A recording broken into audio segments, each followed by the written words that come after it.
Pour eux, les Africains les appartiennent. Nos terres les appartiennent. Nos sous-sols les appartiennent. Ils n'ont jamais pu changer de logiciel jusqu'à aujourd'hui.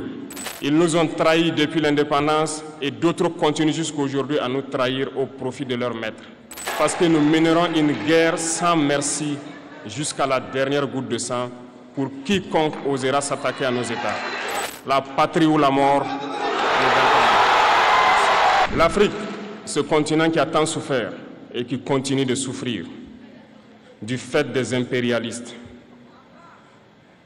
Ces impérialistes n'ont qu'un seul cliché en tête. L'Afrique est l'empire des esclaves. C'est comme ça qu'ils voient l'Afrique. Pour eux, les Africains les appartiennent.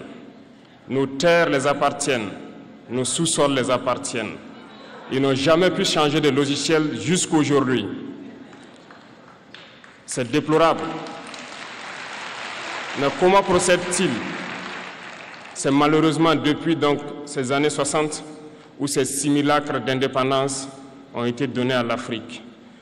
Ils n'ont juste fait que placer des valets locaux à la tête, selon eux, de leur sous-préfecture pour pouvoir continuer à les alimenter. Ces valets locaux que nous allons qualifier aujourd'hui d'esclaves de salon n'ont d'autre repère que de chercher à vivre comme le maître, à satisfaire le maître et à faire tout ce que le maître lui dicte. Ils volent, ils pillent nos États, amènent tout chez le maître et leur richesse est conservée chez le maître. Ils font tout pour vivre comme le maître et toujours le satisfaire. Lorsque le maître commande, ils exécutent. Savez-vous qui sont ces esclaves de salon? Eh bien, nous allons vous expliquer ce que c'est. Ce sont des individus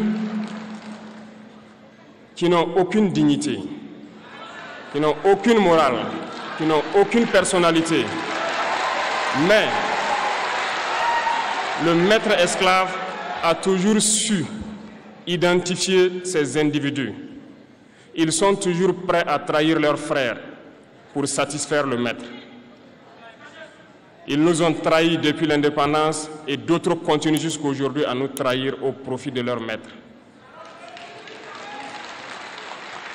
Ces individus continuent toujours, contre vents et marées, à piller l'Afrique, à aider le maître à piller l'Afrique. Ils se plaisent à le dire chaque année dans leurs sondages économiques. Le Burkina est le pays le plus pauvre, le Mali est le pays le plus pauvre, le Niger est le pays le plus pauvre. Nous sommes classés parmi les derniers. Très bien, si nous sommes aussi pauvres qu'ils le disent, mais quand est venu le moment de prendre nos responsabilités, nous avons demandé à ces maîtres de quitter les lieux. Pourquoi ne veulent-ils pas partir?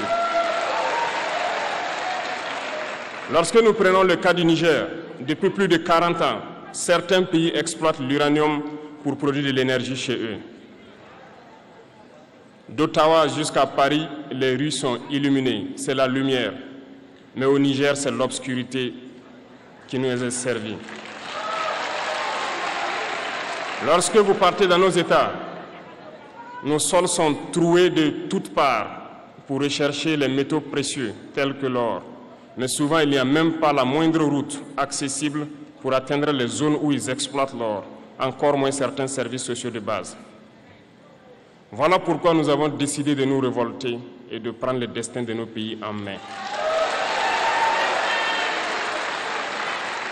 Il y a bien d'autres exemples, mais lorsque nous avons décidé ainsi, eh bien, nous avons été approchés par certains esclaves de salon pour nous passer le message de leur maître. Parce qu'ils avaient créé cette sorte de chaîne polymère qui se relève à la tête de nos États pour les servir. Et nous sommes venus briser la chaîne. Et c'est inconcevable pour eux.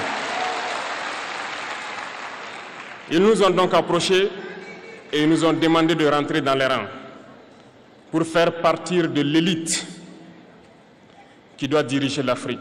Parce qu'ils ont une élite formée et formatée qui doivent suivre, qui sont incrustés dans cette chaîne-là. Nous avons refusé de rentrer dans leur rang.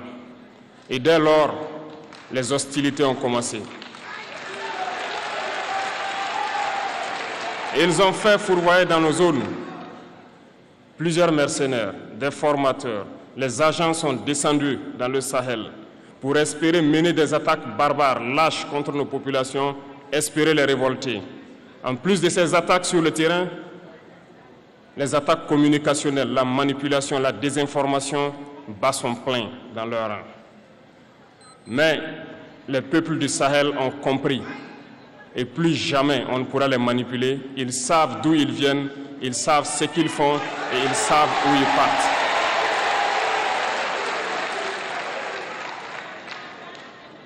Nous n'allons plus permettre cela. Les gens sont éveillés et les gens se battent aujourd'hui, pas pour nous-mêmes, mais pour les générations à venir. Et merci à tous pour le combat qui est livré. Cela ne nous fait jamais pleurer. Nous n'allons pas trembler. Nous allons affronter. Nous allons nous battre pour l'indépendance réelle, pour notre liberté. Parce que pour faire peur au peuple de l'AES, ces individus n'ont que 3 termes dans la bouche: démocratie, liberté, droits de l'homme. Bien sûr, leurs valets locaux ne sont élus que dans un processus démocratique, libre et transparent selon eux leurs valeurs. Quoi de plus normal qu'on veuille nous imposer cela, parce que c'est eux qui édictent les règles. Très bien, nous avons décidé de nous assumer. Voilà pourquoi un 26 juillet 2023, lorsque le Niger a décidé de tourner la page, les esclaves de salon et leurs maîtres sont montés sur les grands chevaux. Ils ont mis leurs valets locaux en avant et ont décidé de mener une guerre contre le peuple nigérien. Nous avons donc dit, quiconque osera s'en prendre au Niger nous aura en face, parce que nous mènerons une guerre sans merci jusqu'à la dernière goutte de sang pour quiconque osera s'attaquer à nos États. Cette parole, cette décision que nous avons eue hier est d'actualité aujourd'hui et sera d'actualité demain et pour toujours. Ainsi naquit l'AES le 16 septembre 2023 dans une architecture de défense mutuelle. Mais nous avons jugé nécessaire de prolonger et d'agrandir donc l'architecture de l'AES. Ce qui nous rassemble aujourd'hui doit nous permettre d'aller sur d'autres terrains en plus de la défense, notamment les finances et l'économie, les infrastructures, la santé, l'éducation, bref, j'en passe. Je souhaite donc que ces moments soient pour nous une histoire que nous allons écrire pour l'AES, mais surtout pour l'Afrique et pour le monde entier. Que Dieu illumine tout un chacun de nous, que Dieu nous inspire dans ces tâches qui nous sont confiées, et surtout que lorsque nous faisons tous nos travaux, que nous ayons en tête une seule chose, l'intérêt suprême de nos populations.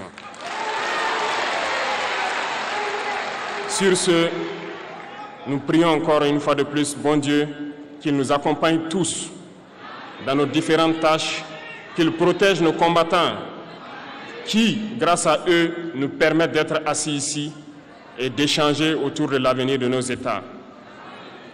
Soyez donc remerciés une fois de plus, peuple nigérien. Soyez unis et solidaires, peuple de l'AES, la patrie ou la mort.